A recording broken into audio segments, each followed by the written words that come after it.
Shalom, shalom, bienvenidos a todos en esta nueva semana que nos regala el Eterno. Esta semana hemos estudiado en la Haftará una lección muy importante, aparte que es un tiempo profético que el Eterno nos permite leer a través de Primera de Reyes 18, en donde está la Haftará de la porción o de la parashá de esta semana. La porción de esta semana la encontramos aún todavía en el libro de Éxodo y nos habló, entre otras cosas, acerca de ese suceso trágico, suceso difícil en que Israel, al no ver que Moshe regresaba nuevamente del monte, perdieron la fe y se entregaron a ídolos. Finalmente, allí en el valle del Sinaí, tuvieron que decidir entre ponerse de parte del Eterno o no. Trágicamente, muchos decidieron no ponerse de parte del Eterno y murieron, perdieron su vida por no decidir adecuadamente, por seguir el desenfreno de sus sentidos y la idolatría que aún conservaban en su corazón. Se refleja esta misma historia años más tarde, en lo que hoy vamos a repasar, vamos a leer el capítulo, donde también el pueblo de Israel tuvo que decidir entre Baal y el Eterno, Adonai. Tuvieron que decidir entre dos posiciones. Es muy interesante que en esta ocasión la historia termina diferente porque el pueblo decide por el Eterno. Quiero que vayamos. Bienvenida Natalia, que ya se conectó. Vayamos a el texto. Voy a compartir pantalla. Voy a mostrarles, vamos a leer juntos lo que nos muestra la porción de la Haftara en Primera de Reyes 18. Vamos a leerlo. Vamos a inicialmente a ver todo el contexto que nos muestra el capítulo 18, algo del cumplimiento profético que Primera Reyes 18 nos muestra para el fin del tiempo, y nos vamos a centrar en una de las lecciones que nos trae esta historia para el día de hoy. Aquí estamos en los tiempos de Elías.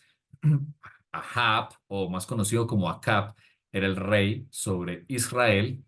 Estamos hablando de Israel en la parte norte, lo que se conoce como Samaria, y hacia el mar Mediterráneo, es decir, entre el río Jordán y el mar Mediterráneo, en la parte norte de Israel. Allí sucedió esta historia. Acab, un rey que no decidió hacer lo bueno delante de los ojos de Adonai, sino que se desvió, se casó con Jezabel, que era hija de los fenicios, adoradora de imágenes, llena de idolatría, y todo esto se conjugó, hizo que su pueblo, Israel, también se desviara. Tal cual es el rey, tal cual es el pueblo. Muchas veces sucede. Y por eso la importancia que el Eterno da en su Torah al rey. Este rey lastimosamente decidió seguir el camino equivocado, y por eso el Eterno manda a este gran profeta llamado Eliyahu, conocido en español como Elías, con una misión, que es la que vamos a leer a continuación. Dice la escritura: después de un largo tiempo, en el tercer año, la palabra del Señor vino a Elías y le dio este mensaje: ve y preséntate ante Ahab, que voy a enviar lluvia sobre la tierra. Este texto que leímos esta semana es la continuación de capítulos anteriores, capítulos 17 de Primera de Reyes, donde este mismo Elías, conocido como Eliyahu, da una profecía delante de Acab, diciéndole: como te has desviado, el Eterno dice que no lloverá por 3 años, exactamente 3 años y medio. Nos habla de Brit Hadashah, que fueron 3 años y medio que no llovió sobre la tierra a causa del pecado. Estos 3 años y medio, por supuesto que es otro estudio, está relacionado íntimamente con los 3 años y medio o tiempos y medio tiempo, 42 meses o 1260 días, que habló el profeta Daniel y que también Juan se le reveló y escribió en Apocalipsis.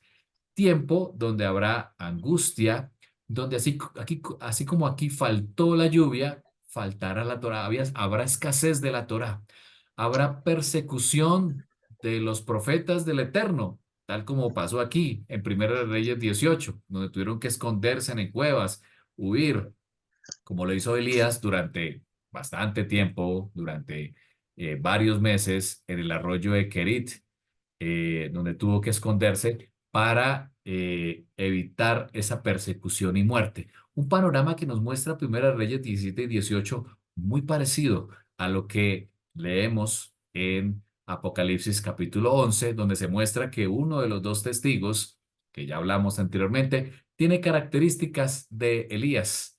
Y durante esos 3 años y medio habrá testigos sobre la tierra, faltará la lluvia, habrá persecución justo antes de que se manifieste nuestro Mesías. Con ese contexto, leamos lo que ocurrió justo cuando va a acabar esos 3 años y medio y el Eterno le dice a Elías, voy a enviar nuevamente lluvia sobre la tierra. Dice el versículo 2, así que Elías se puso en camino para presentarse ante Ahab. En Samaria había mucha hambre, por lo tanto Ahab llamó a Abdías, quien administraba su palacio y veneraba al Señor. Aquí nos encontramos con un personaje, Abdías. Algunos dicen que es el mismo profeta que encontramos en la escritura, que escribió la profecía. Otros dicen que no, no es posible. De cualquier forma, este Abdías era un hombre muy importante. Importante porque dice la escritura que aunque era el mayordomo, fíjense que era el mayordomo de Ahab, un hombre que tenía una posición en el reino, también veneraba al Eterno. Quiere decir que en los tiempos finales habrán personas que tendrán posiciones muy importantes en los gobiernos pero que también veneran al Eterno. Y aquí está la razón por la cual veneraba al Eterno. Dice el versículo 4 que como Jezabel estaba acabando eh, con los profetas del Señor, Abdías había tomado a 100 de ellos y los había escondido en dos cuevas, 50 en cada una, y les había dado de comer y de beber. Abdías, temeroso del Señor, no obedeció la orden del rey. Pasó igual que cuando Jocabet, madre de Moshe, dice la escritura, no obedeciendo, dice Hebreos, la orden de Faraón, escondió a Moshe durante 3 meses. Aquí es donde estos hombres que, de acuerdo a la escritura, veneran al Señor, deciden obedecer al Señor antes que a los hombres. Y uno de ellos es este hombre llamado Abdías.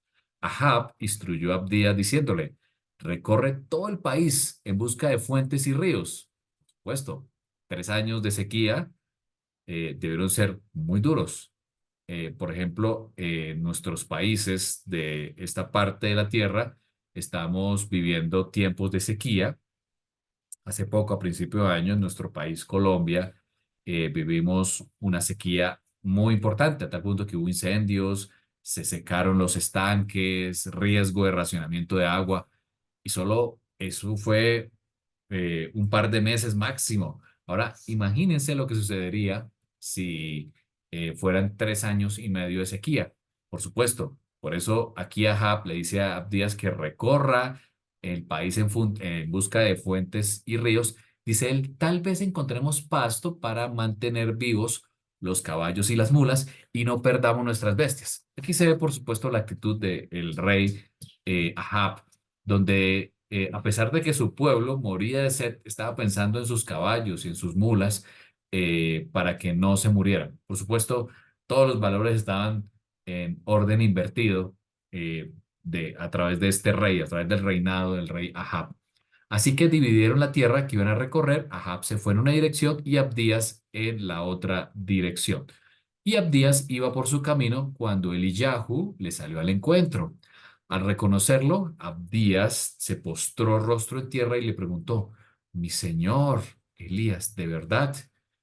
Eh, ¿De veras es usted? Sí soy yo, respondió Elías. Ve a decirle a tu amo que aquí estoy.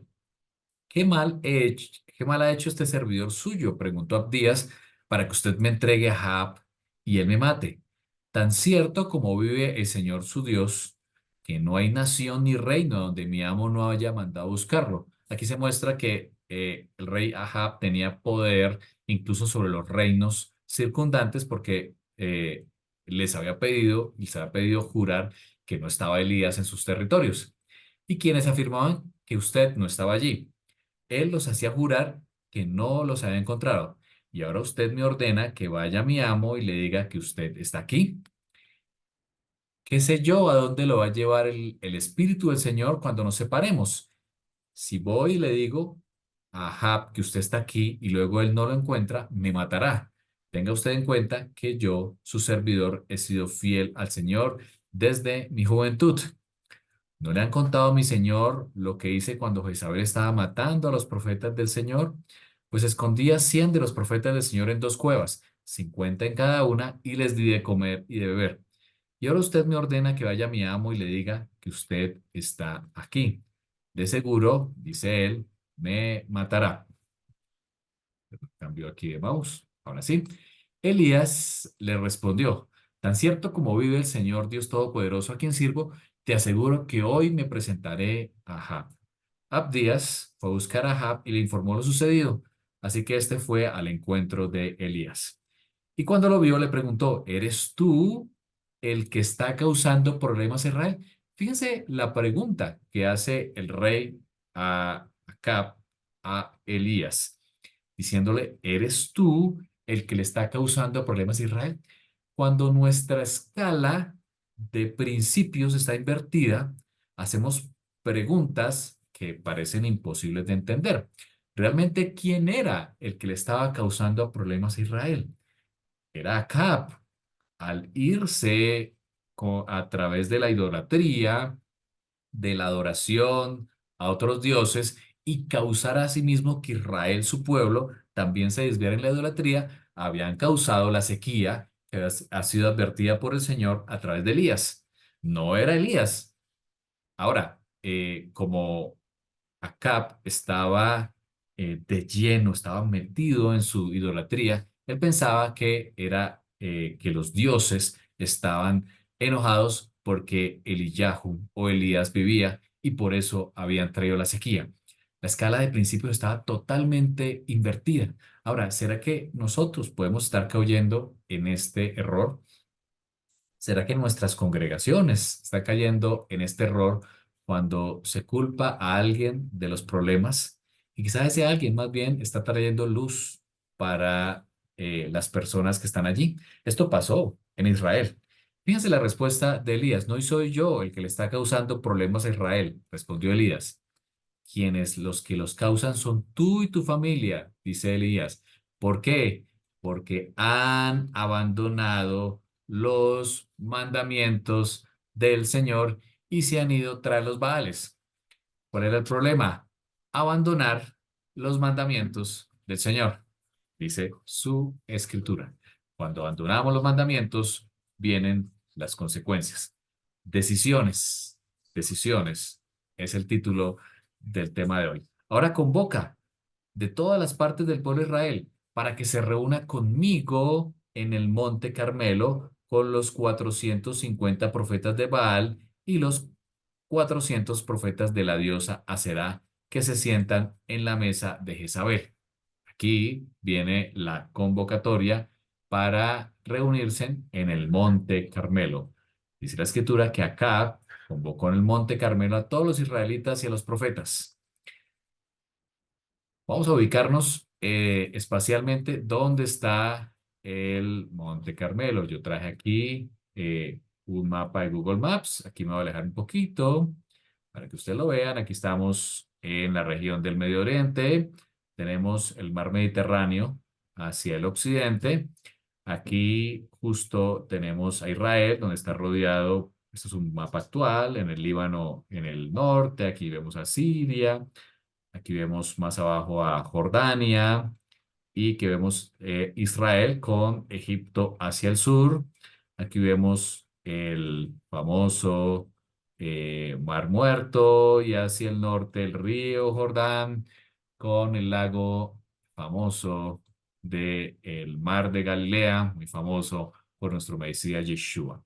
Vamos a ubicarnos un poquito hacia el occidente Y aquí en el occidente encontramos una cadena montañosa que ustedes ven aquí, esta cadena montañosa que va desde el sudeste al noroeste.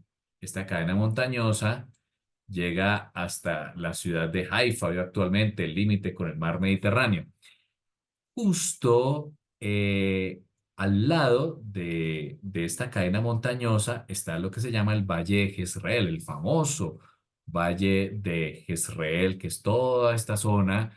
Es un valle plano, actualmente se utiliza mucho para la agricultura, diferentes productos que siembran allí. Aquí hay varios lugares interesantes en este Valle de Jezreel. Por ejemplo, está el famoso Valle de Megiddo, que de hecho nombra Apocalipsis, donde se va a desarrollar esa última batalla. Por supuesto, esto tiene aplicación espiritual y literal. Aquí está el Valle de Megiddo justo al lado de esta cadena montañosa y por aquí encontramos el Monte Carmelo. En, Aquí está el Monte Carmelo. Voy a buscarlo aquí en el mapa. Monte Carmelo. Aquí está. Aquí está el Monte Carmelo. En esta zona encontramos el Monte Carmelo justo en esa zona montañosa que va hasta el Mediterráneo al frente del Valle de Jezreel. Entonces aquí, en esta zona, en este monte, fue donde Acab reunió a los 450 profetas de Baal y los 400 profetas de Aserá, una cantidad de profetas. Y por otro lado, Elías se presentó allí en ese lugar. Sigamos la lectura. Elías se presentó ante el pueblo y le dijo, ¿hasta cuándo vas a seguir indecisos? Van a seguir indecisos, le dice su pueblo. Si el Dios verdadero es el Señor, deben seguirlo, pero si es Baal, síganlo a él. El pueblo no dijo una sola palabra. Aquí hay algo interesante en lo que está pasando con Israel, y que por eso Elías los confronta en ese monte Carmelo, diciéndole, ¿hasta cuándo van a seguir indecisos? Es decir, recuerden que la Torá siempre nos ha presentado dos caminos, el camino de la vida y el camino de la muerte, el camino de la bendición, el camino de la maldición, el camino que nos conduce a través de la Torá y el camino que nos conduce en dirección contraria de la Torá. Este pueblo, del momento en que vive Elías, tiene un pie en el camino de la vida y un pie en el camino de la muerte. Andan indecisos. Es un pueblo que en algún momento sigue al Dios verdadero porque pues lo recuerdan de las historias de sus padres, etcétera, pero también tienen a un rey que sigue la idolatría y por temor al rey, que hayan consecuencias sobre ellos, deciden también ir a la idolatría. Incluso algunos se han adaptado a la idolatría y toman sus decisiones. Así que aquí hay un pueblo que está indeciso, que no sabe si seguir al Dios verdadero o seguir a Baal. Aquí vemos que el pueblo cayó, no abrió su boca frente a la pregunta que hizo Elías. Entonces él añadió diciendo, yo soy el único que ha quedado de los profetas del Señor. En cambio, Baal cuenta con 450 profetas. Y aquí viene el desafío. Tráiganos dos bueyes, que escojan uno, y lo descuarticen y pongan los pedazos sobre la leña, pero sin prenderle fuego. Y yo prepararé el otro buey y lo pondré sobre la leña, pero tampoco le prenderé fuego. Entonces invocarán ellos el nombre de su Dios y yo invocaré el nombre del Señor. El que responda con fuego, ese es el Dios verdadero. Y el pueblo estuvo de acuerdo en el desafío. Entonces Eliyahu dijo a los profetas de Baal, ya que ustedes son tantos, escojan uno de los bueyes y prepárenlo primero, invoquen el nombre de su Dios, pero no prendan fuego. Ahora, en los historiadores nos dejan ver que muchas veces estos profetas colocaban una pequeña llama por debajo de los altares, porque no era la primera vez que sucedía esto, y ellos invocaban a su Dios y pareciera que Dios respondía con fuego, pero pues todo estaba preparado previamente. Por eso el desafío que también les hace aquí Elías. Los profetas de Baal tomaron el buey que les dieron y lo prepararon e invocaron el nombre de su Dios desde la mañana hasta el mediodía. Baal, respóndenos, gritaban, mientras daban brincos alrededor del altar que habían hecho. Pero no se escuchó nada, pues nadie respondió. Al mediodía Elías comenzó a burlarse de ellos, diciendo, griten más fuerte. Él decía, seguro es que es un dios, pero tal vez esté meditando o esté ocupado de viaje. A lo mejor se ha quedado dormido y hay que despertarlo. Ya era mediodía y Elías, un hombre muy valiente, comenzó a decir estas palabras. Ellos entonces se alentaron con estas palabras de Elías y comenzaron a gritar más fuerte y como era su costumbre, se cortaron con cuchillos y dagas hasta quedar bañados en sangre. Rituales que hasta hoy se utilizan en algunas denominaciones que practican idolatría. Pasó el mediodía y siguieron con su espantosa algarabía hasta la hora del sacrificio. La hora del sacrificio que habla aquí Primera de Reyes es la hora novena. La hora novena, la misma hora en que murió nuestro Mesías Yeshua, es aproximadamente las 3 de la tarde, la hora de hacer el sacrificio de la tarde o el sacrificio vespertino. Dice aquí, no se escuchó nada, pues nadie respondió ni prestó atención.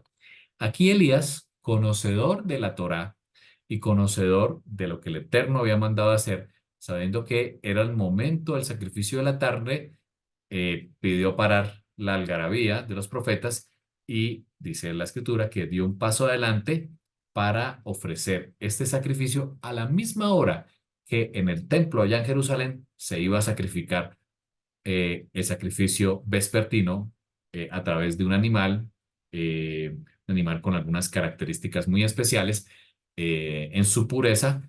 Y aquí Elías tomó a este animal y dijo, acérquense, y así lo hicieron. Como el altar del Señor estaba en ruinas, Elías lo reparó. Allí, en ese monte, existía un altar. En algún momento se había hecho un altar a través de alguno de los patriarcas y Elías lo que hizo fue repararlo. Es una acción muy interesante que debe repercutir en nuestras familias y en nuestras congregaciones, reparar el altar del Señor que está en ruinas, volver al Eterno. Luego recogió 12 piedras, una por cada tribu, descendiente de Jacob, a quien el Señor le ha puesto por nombre Israel, una tribu por una piedra por tribu, aludiendo que el pueblo del Señor, el pueblo que el Eterno escogió, es el pueblo de Israel, el cual tú y yo estamos siendo llamados a ser parte del mismo. Con las piedras construyó un altar en honor al Señor y alrededor cavó una zanja en la cual cabían 15 litros de cereal. Cavó zanja alrededor del altar, colocó la leña, descuartizó el buey y puso los pedazos de la leña. Y dijo, llenen de agua 4 cántaros y vacíenlos sobre el holocausto y la leña. Luego dijo, vuelvan a hacerlo. Y así lo hicieron. Háganlo una vez más, les ordenó, y por tercera vez vaciaron los cántaros. El agua corría alrededor del altar hasta llenar la zanja. Aquí Elías, entre otras cosas, quería demostrarle a los profetas de Baal que pese a sus artimañas y que ellos a veces colocaban chispas debajo del altar, él había colocado incluso agua alrededor hasta llenar la zanja, de tal manera que, sin lugar a dudas, no podría haber intervención humana, sino solamente intervención divina para esta respuesta. Y aquí viene, justo a la hora del sacrificio vespertino, justo a esa hora, Elías, conocedor de esto, el profeta Elías dio un paso adelante y oró. Y dijo, Adonai, Dios de Abraham, de Isaac y de Israel, que todos sepan hoy que tú eres Dios en Israel y que yo soy siervo y que he hecho todo en obediencia. Respóndeme, Señor, respóndeme. Qué hermosa oración. Para que esta gente reconozca que tú, Señor, eres Dios y que estás convirtiendo a ti su corazón. Y en ese momento dice la escritura, texto precioso, cayó fuego del Señor, un fuego que vino de parte del Señor, así como el Señor encendió el primer altar allá en el santuario en su inauguración, así como fuego descendió al Señor cuando Salomón inauguró el templo para el Eterno. Aquí en este lugar el Señor envió fuego, donde dice la escritura que quemó el holocausto, la leña y las piedras. No era cualquier fuego, ¿no? O sea, quemar una piedra requiere una gran temperatura. Incluso lamió el agua de la zanja. Cuando vio el pueblo esto, se postró y exclamó, el Señor es Dios, el Dios verdadero. Aquí, en este monte, el pueblo tomó una decisión al ver las maravillas presentadas por parte del Eterno.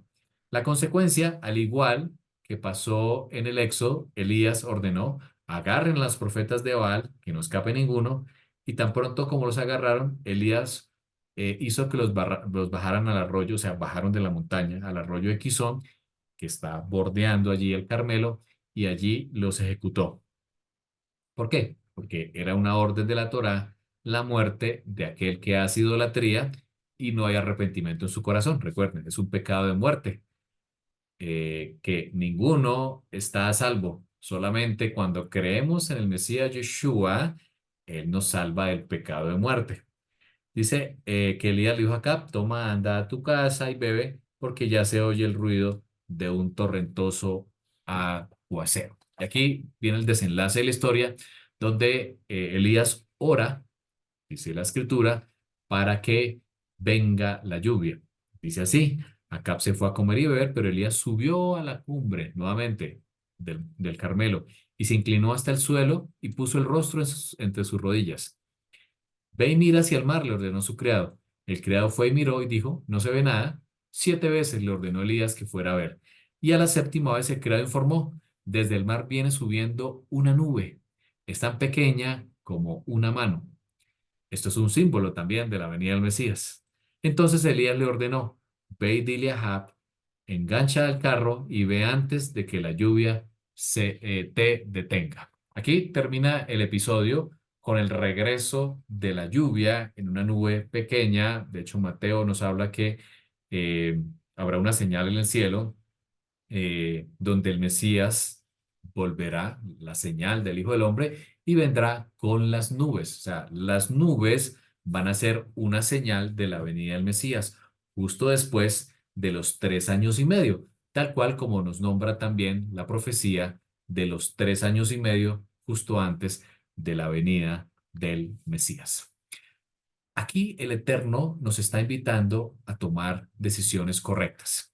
Y quiero finalizar con algunas eh, lecciones que encontramos en la historia de Acab y de Elías. La primera lección es, no tomes a la ligera tus decisiones. No tomes a la ligera tus decisiones.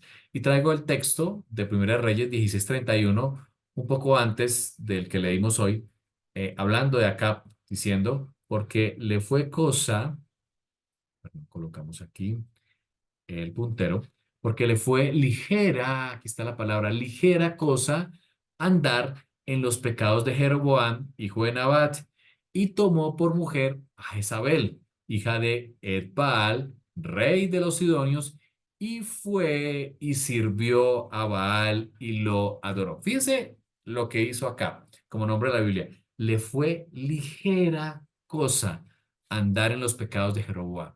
Y la pregunta es, a nosotros también se nos es ligero también andar en los pecados, en las idolatrías o en los pecados que tenemos quizás cada uno de nosotros. Se nos es ligero andar en los pecados a tal punto que también podemos estar cayendo en la idolatría. La primera lección es no tomes tus decisiones a la ligera. El Eterno no quiere que su pueblo tome decisiones a la ligera que nos van a llevar a caer. Quizás ya pensando que no va a pasar nada si cometo este pecado. Quizás lo mismo pensó Acab y tomó a la ligera sus decisiones. Primera lección, no tomes a la ligera tus decisiones. Aquí traigo un pasaje de Lucas 7:23. Cuando pues los hombres vinieron a él, dijeron, Juan el Bautista nos ha enviado a ti para preguntarte, ¿eres tú el que había de venir o esperaremos a otro? En esa misma hora sanó a muchos de enfermedades y plagas y de espíritus malos y a muchos ciegos les dio vista. Y respondiendo, Yeshua les dijo, id, haced saber a Johanán, aquí es Johanán el inmersor o Juan el Bautista, lo que habéis visto. Los ciegos ven, los cojos andan, los leprosos son limpiados, los sordos oyen, los muertos son resucitados y a los pobres es anunciado el Evangelio. Y termina diciendo él, y bienaventurado es aquel que no halle tropiezo en mí, el que no halle tropiezo en mí, sino que se aferre a mí, dice el Mesías. Primera lección, no tomes decisiones a la ligera. Segunda lección, todo tiene una consecuencia. ¿Recuerdan los dos caminos? El camino de la vida, el camino que nos enseña la instrucción o la Torah, y el camino de la maldición. Fíjense el texto que tenemos aquí. Voy a mover aquí la barra que ustedes no ven, pero sí se ve en la transmisión para que se pueda ver eh, el texto. Elías, dice Primera Reyes 17:1, Elías era un profeta de la aldea de Tisbe, por eso se le llama Elías Tisbita, que está en Galaad. Fue y le dijo al rey Ahab, vengo de la presencia del Señor viviente, el Dios de Israel.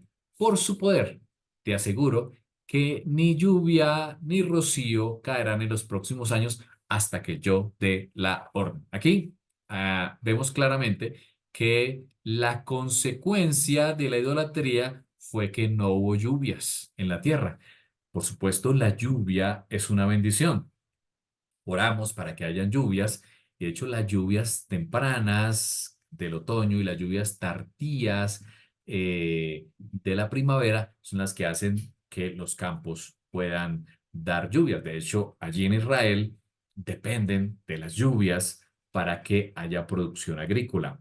Por lo tanto, la lluvia es la que trae también la provisión.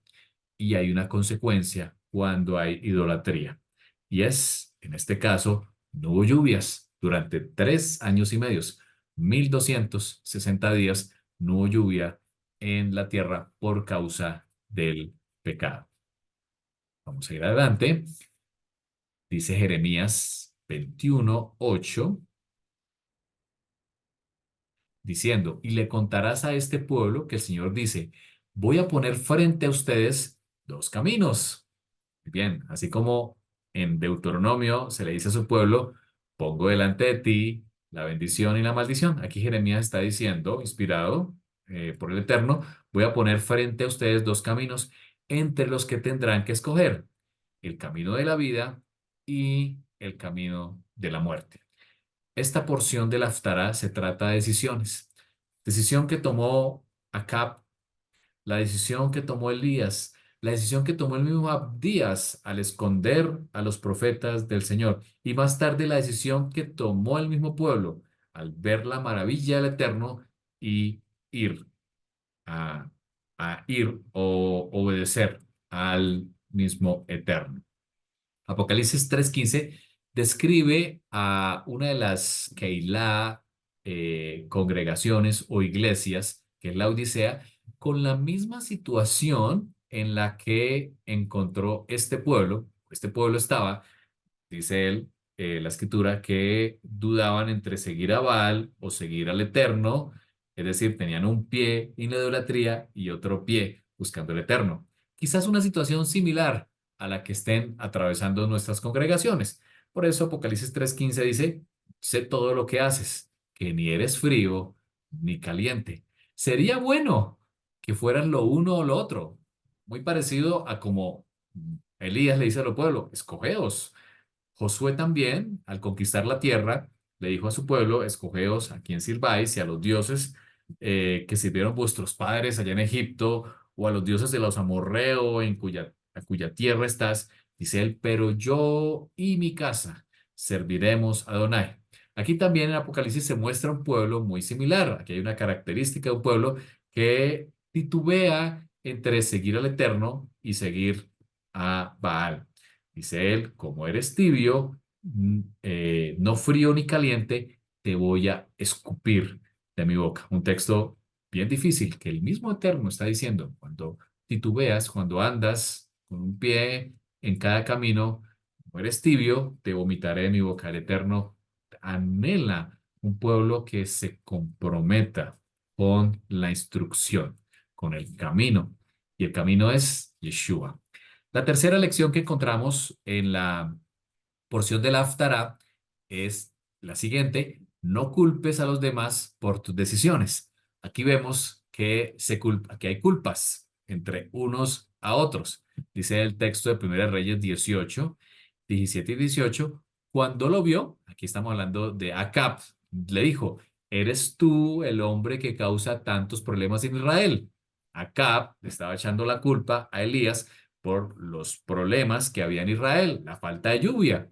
Elías le contestó: yo no causo problemas en Israel. Tú y tu familia, la familia de tu papá, han sido la causa de los problemas.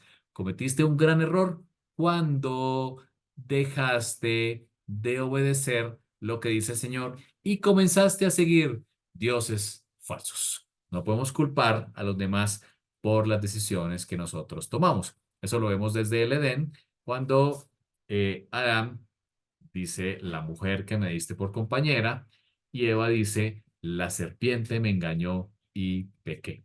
Eso mismo ocurrió, como leímos en la porción, en la porción de la semana, en la porción de la Torá, cuando también encontramos aquí algunos que están echando culpas.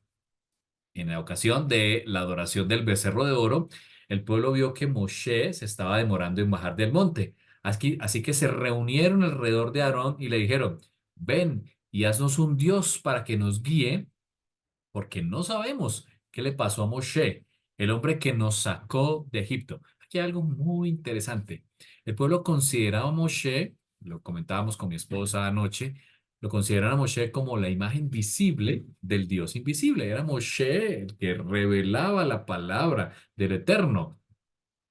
Y al ver que Moshe no regresaba, quisieron colocar un sustituto a la imagen visible del Dios, a la imagen visible del Dios invisible.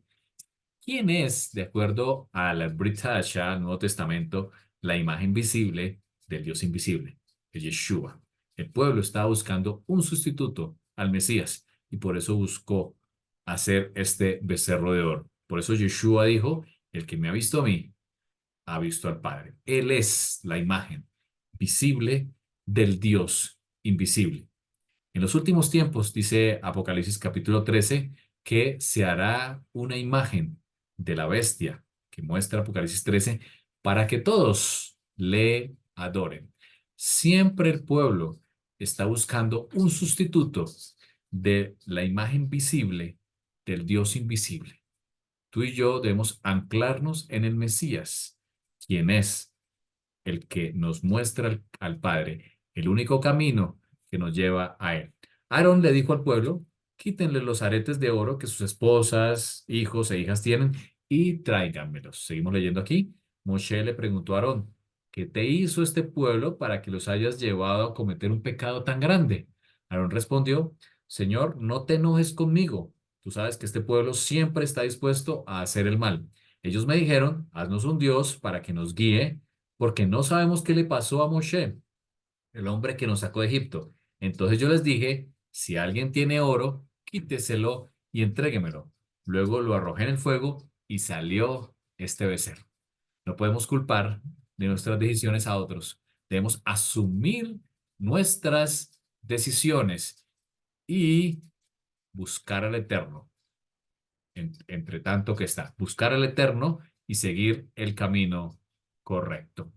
Lección número 4 que aprendimos de la historia de Primera Reyes 18: toma tu decisión y no dudes. Toma tu decisión. Es lo que el Eterno te dice hoy a ti. Dice Primera Reyes 18:21, que ya leímos: Elías se acercó a todo el pueblo y le dijo: ¿hasta cuándo seguirán dudando? Decidan, dice él, decidan. Es el llamado que hoy hace el Señor. Decide. ¿Hasta cuándo vas a claudicar? ¿Hasta cuándo vas a seguir pensando en que sigo al Eterno o no lo sigo? ¿Sigo sus mandamientos o mejor para después? ¿Hasta cuándo vas a seguir dudando entre buscar al Eterno y seguir en tu idolatría o en tu pecado? Sigue diciendo Elías: decidan si el Señor es el Dios verdadero. Si es así, síganlo. Pero si Baal es el Dios verdadero, entonces sigan a Baal. El mismo mensaje que sigue resonando a través de Apocalipsis. Tú eres tibio, no eres frío ni caliente, por tanto estoy por escupirte de mi boca. El escupir en el pensamiento hebreo es un símbolo de rechazo que tiene varios contextos que encontramos en la Torá. El Eterno, por ser tibios, está a punto de rechazarnos. Y Él hoy te dice a ti, obedece, decide, decide seguirme, decide seguir mis mandamientos. ¿Cuál es la decisión que vas a tomar en el día de hoy? Dice la Escritura, si es el Dios verdadero, seguidle, pero si es Baal, seguidlo a él. Vamos a orar. Padre, gracias, Señor, por la lección que nos traes a través de el profeta Elías y porque confrontas nuestro corazón. Quizás también nosotros tenemos un pie en el camino equivocado y un pie en el camino correcto. Queremos servir al Dios verdadero. Quizás es el propósito que todos los que estamos aquí tenemos en nuestras cabezas. De convicción queremos hacerlo. Queremos conocerte, aprender de la instrucción, de la Torá, de la escritura, de los profetas, de las palabras del Mesías Yeshua que están en tu palabra. Pero quizás, Señor, es nuestro corazón, corazón que es engañoso, como dice Isaías. Es difícil. ¿Quién lo comprenderá? Este corazón que nos lleva, quizás movido por nuestros impulsos, movido por nuestras decisiones incorrectas, por los deseos de la carne, a cometer pecados, a hacer lo que no debemos hacer, a escuchar, ver lo que no debemos hacer, incluso a cometer idolatría, poniendo otros dioses por encima del Dios verdadero. Padre, te pido que confrontes nuestro corazón, Señor, que así como en antaño, que hoy descienda el fuego del cielo y nos permitas ver toda tu gloria en tu majestad. ¿Quién podrá estar en pie? Dice la Escritura. Que nos confronte, Señor, con tu palabra, con el fuego, con el Rúa, con tu espíritu como fuego, Señor, así como en la fiesta de Shavuot, en Pentecostés, descendió sobre los que están aquí reunidos, Señor. Que el fuego descienda y confronte nuestro corazón para decir, el eterno, Yud Hei Bab Hei, es Dios. El Señor es Dios. Tomemos la decisión correcta para seguirte antes de que el tiempo se acabe. Gracias, Padre, por tu palabra. Oramos por todos nuestros estudiantes de Torah, por quienes verán esta transmisión posteriormente. Tomemos la decisión correcta. Decide hoy. Es la invitación del Eterno. Abba, gracias. Que esta invitación sea fortalecida por tu Espíritu y lo hacemos por los méritos de nuestro Mesías Yeshua. Amén y amén.